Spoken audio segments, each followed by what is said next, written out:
I'm here today with a review for the Chinese drama The Untamed. So I decided to make this review because I've been trying to recommend this drama to my non-Chinese speaking friends, and after browsing on YouTube, I realized that there weren't that many English reviews for this drama. The Untamed was initially released in the summer of 2019, and since then, it's really attracted an international fan base. There are English articles written about it, Reddit discussions about it, and if you look at the episodes on YouTube, they're in all sorts of different languages. So I think it's safe to say that this drama has attracted an international fan base.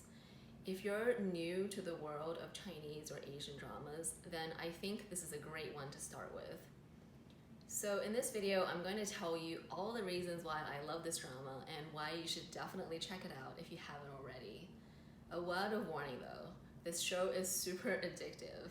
It's been months since I finished watching it and I'm still obsessed. If you're at home practicing social distancing like the rest of us, then it's actually a really excellent time to start watching the drama.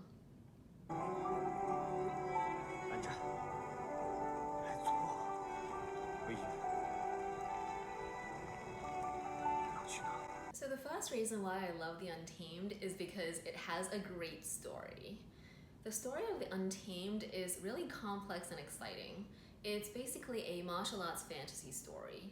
It takes place in a version of ancient China where there are 5 major clans that specialize in something called cultivation, which is basically like defeating and sometimes controlling spiritual beings and objects that wander the earth.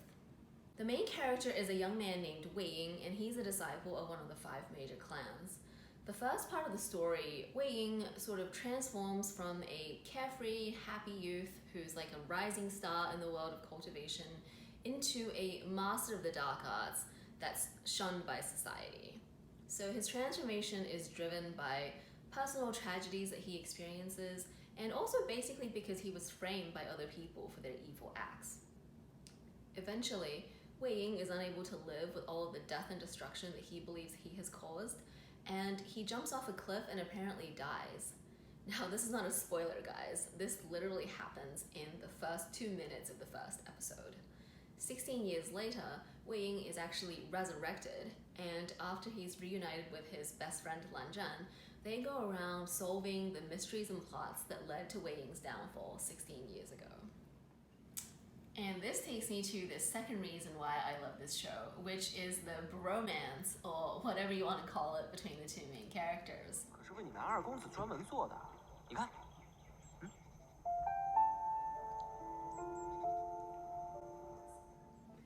So at the heart of this story is the friendship between Wei Ying and Lan Zhan. They meet early on in Wei Ying's first life, and their friendship survives Wei Ying's death and continues after his resurrection.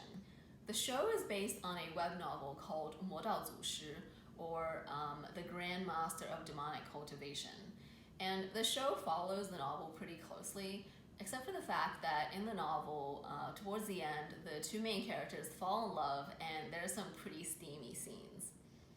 Because of China's censorship, the production team behind The Untamed had to tread a very careful line between showing how much these 2 men mean to each other without making it obvious that it's a romance. And I have to say, as a result, the relationship that's shown on the TV show is actually more powerful than if a romantic relationship had been shown.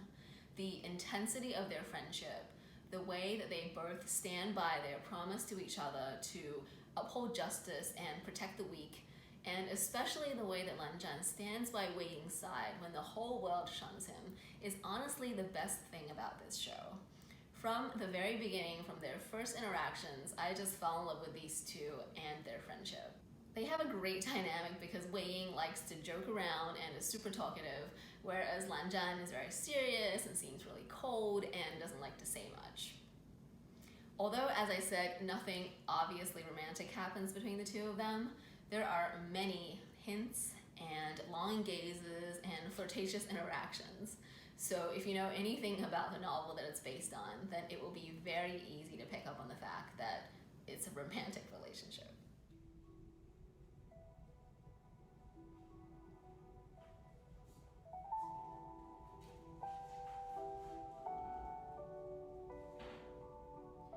The third reason why I love the show is because of the acting from the two main actors. They really do a great job, especially once you get past the first 3 or 4 episodes.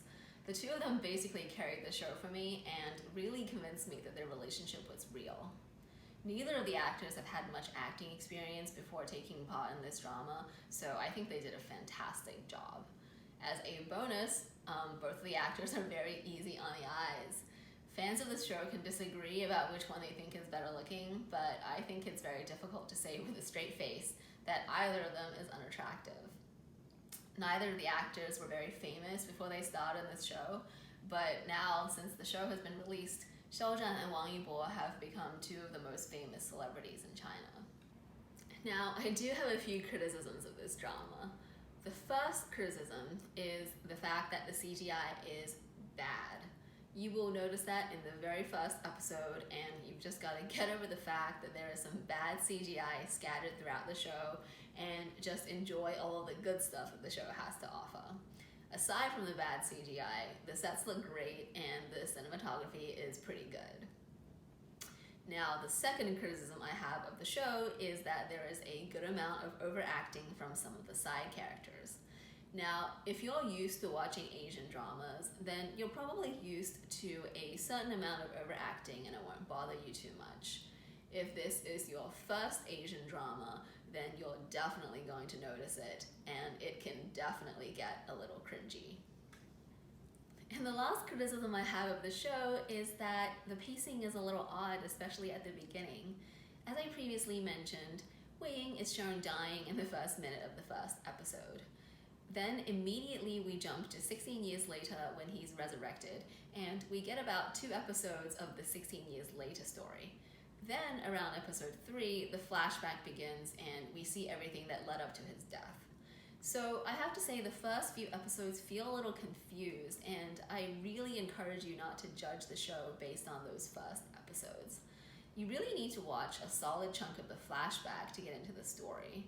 In fact, I would say that around episode 14 is when the story really picks up and gets really good. So please be patient and give it a chance. And I promise you that once you get hooked, you'll be as obsessed as I am.